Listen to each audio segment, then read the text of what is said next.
Hello friends, எல்லோரும் எப்படி இருக்கீங்க? நல்லா இருக்கீங்களா? இன்றைக்கி நம்ம ரொம்ப சூப்பரான மைசூர் பாக் ரெசிபி தாங்க செய்ய போகிறோம். வாங்க வீடியோக்குள்ளே போயிட்டு எப்படி செய்யுதுன்னு பார்க்கலாம். மைசூர் பாக் செய்ய நம்ம 1 கப் அளவுக்கு கடல மாவை ஃபஸ்ட்டு நல்லா ஜலிச்சு எடுத்துக்கலாம். ஒரு பிளேட்டில் 1 ஸ்பூன் அளவுக்கு நெய் போட்டு, நெய்யை நல்லா எல்லாத்துலேயுமே இந்த மாதிரி தடவி வச்சுக்கோங்க. ஃபஸ்ட்டு போட்டு கட் பண்ண போகிறோம். அதனால் ஃபஸ்ட்டு நீங்கள் பிளேட்டில் நெய் தடவி ரெடி பண்ணி வச்சுக்கோங்க. இது நமக்கு அப்படி இருக்கட்டும். எந்த கப்பில் நம்ம கடல மாவு அளந்தோமோ அதே கப்பில் 1 கப் கடல மாவுக்கு 1.5 கப் அளவுக்கு நம்ம சர்க்கரை எடுக்க போகிறோம். ஒரு அடி கனமான பாத்திரத்தில் சர்க்கரையை சேர்த்துக்கலாம். 1.5 கப் சர்க்கரைக்கு 1/2 கப் அளவுக்கு தண்ணி சேர்த்துக்கோங்க. நமக்கு சர்க்கரை நல்லா கரைஞ்சதுக்கப்புறமா ஒரு அரை கம்பி பதம் மட்டும் வரட்டும். அது வரைக்கும் வெயிட் பண்ணுங்கள். 1/2 ஸ்பூன் மட்டும் சர்க்கரை பாகு கூட நெய் சேர்த்துக்கலாம். வாசம் நல்லா இருக்கும் நமக்கு. இதில் 1/2 கப் அளவுக்கு எண்ணெயை ஹீட் பண்ணி நம்ம மாவு கூடவே சேர்த்து மிக்ஸ் பண்ணிக்கலாம். ஆயில் நமக்கு லைட்டாக ஹீட் ஆனால் போதும். 1/2 கப் அளவுக்கு மட்டும் ஆயில் சேர்த்துக்கோங்க. ஆயில் சேர்த்ததுக்கப்புறமா இதை நல்லா மிக்ஸ் பண்ணிக்கோங்க. கட்டிலாம் இல்லாமல் நல்லா மிக்ஸ் பண்ணிக்கோங்க.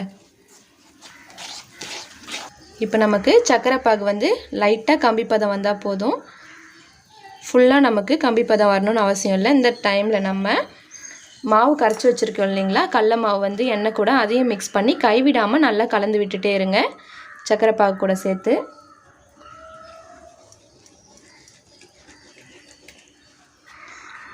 நம்ம பண்ணுற வேலையெல்லாம் அதில் பொருளை வேஸ்ட் பண்ணக்கூடாதுங்க. அதையும் நல்லா வழித்து போட்டுக்கோங்க. நம்ம கடல மாவெல்லாம் சேர்த்ததுக்கப்புறமா நல்லா கலந்து விட்டுட்டே இருங்க. அடுப்பை மீடியம் ஃப்ளேமில் வச்சுக்கோங்க, இல்லை சிம்மில் வச்சு கைவிடாமல் இந்த மாதிரி கொஞ்சம் கலந்து விட்டுட்டே இருங்க. ஒரு 5 நிமிஷத்தில் நமக்கு இப்படி தான் இருக்கும். இது இன்னும் கொஞ்சம் நேரம் இருக்கட்டும். அப்படியே கலந்து விட்டுட்டே இருங்க. அப்போ தான் நமக்கு மாவோட வாசனைலாம் வராமல் டேஸ்ட் நல்லா சூப்பராக இருக்கும். இப்போ நமக்கு மாவுலாம் நல்லாவே வெந்து வந்துருச்சு. ஒரு 20லேருந்து ஒரு 25 நிமிஷம் வரைக்கும் வச்சுருங்க. இப்போ நம்ம அடுப்பை ஆஃப் பண்ணிவிட்டு நம்ம நெய் தடவி வச்சுருந்தோம் இல்லைங்களா, அந்த பிளேட்டில் நம்ம ஊற்றி வச்சிடலாம். நம்ம பிளேட்டில் ஊற்றினதுக்கப்புறமா இந்த மாதிரி கரண்டியை வச்சு நல்லா ஃபுல்லாக அழுத்தி விட்டுக்கோங்க. நம்ம மைசூர் பாக்கெலாம் ஊற்றி வச்சதுக்கப்புறமா இதை கத்தி எடுத்து பீஸ் போட்டுக்கலாம்.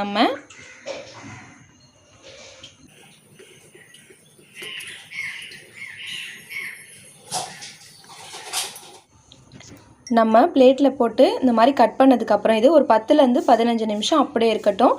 நல்லா ஆறுனதுக்கப்புறமா இதை வேறு ஒரு பிளேட்டுக்கு நம்ம மாற்றிக்கலாம். ஆறுனதுக்கப்புறமா உங்களுக்கு வேணுன்ற சைஸில் இந்த மாதிரி கட் பண்ணி எடுத்துக்கோங்க ஃப்ரெண்ட்ஸ்.